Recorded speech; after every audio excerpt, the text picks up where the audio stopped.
আসসালামু আলাইকুম প্রিয় খামারি ভাইরা, আশা করি সবাই ভালো আছেন এবং সুস্থ আছেন।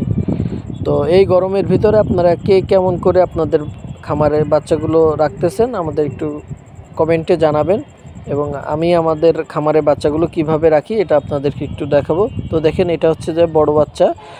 তো আমরা এখন এই দুপুরবেলায় ঠাটা ভাঙা রোদ, এখন রোদের ভিতরে আপনার অসম্ভব পরিমাণ গরম পড়তেছে, টিনের চাল।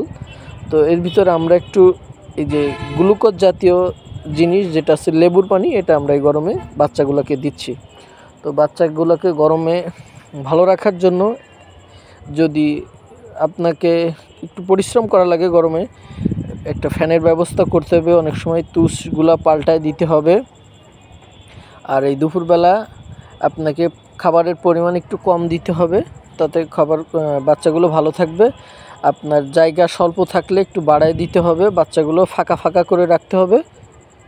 তুষগুলো একটু উল্টিয়ে দিতে হবে, যে গরমে ঘেমে গন্ধ না হয়ে যায়।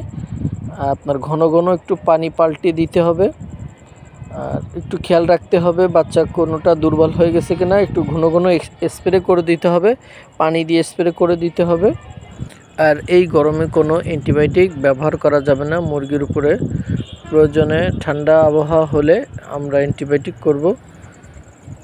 তো আমাদের কাছে আপনারা সকল ধরনের বাচ্চাগুলো পাবেন। এই দেখতে পাচ্ছেন, এটা হচ্ছে টাইগার মুরগি। এই টাইগার মুরগির বাচ্চা ছাড়া সকল ধরনের মুরগির বাচ্চা আমাদের কাছে পাবেন। আমাদের ঠিকানা খুলনা 0 পয়েন্ট। আপনারা চাইলে এখানে সরাসরি এসে নিতে পারবেন, অথবা ব্যাংক বিকাশে টাকা পেমেন্ট করলে পরিবহনের মাধ্যমে আমরা বাচ্চাগুলো ডেলিভারি দিতে পারবো। দেখেন, এগুলো হচ্ছে টাইগার মুরগির বাচ্চা, ছোট বড় সব বয়সী বাচ্চাগুলো পাবেন। এখন বর্তমান আমাদের কাছে মিশরি ফার্মি এবং টাইগার মুরগির বাচ্চাগুলো অ্যাভেলেবেল আছে। ডিম মাংসের জন্য, বাসা বাড়িতে পালার জন্য যদি নিতে চান আমাদের সঙ্গে যোগাযোগ করতে পারেন স্ক্রিনে দেওয়া নম্বরে, এবং কোনো কিছু জানার থাকলে অবশ্যই ফোন করবেন স্ক্রিনে দেওয়া নম্বরে। সব কিছু আপনাদের প্রয়োজনে আমাদের কাছে ফোন করতে পারেন। তো ভিডিও আছে এই পর্যন্ত। সবাই ভালো থাকবেন, সুস্থ থাকবেন। আল্লাহ হাফেজ। পরবর্তী ভিডিও দেখার জন্য আমন্ত্রণ রইল।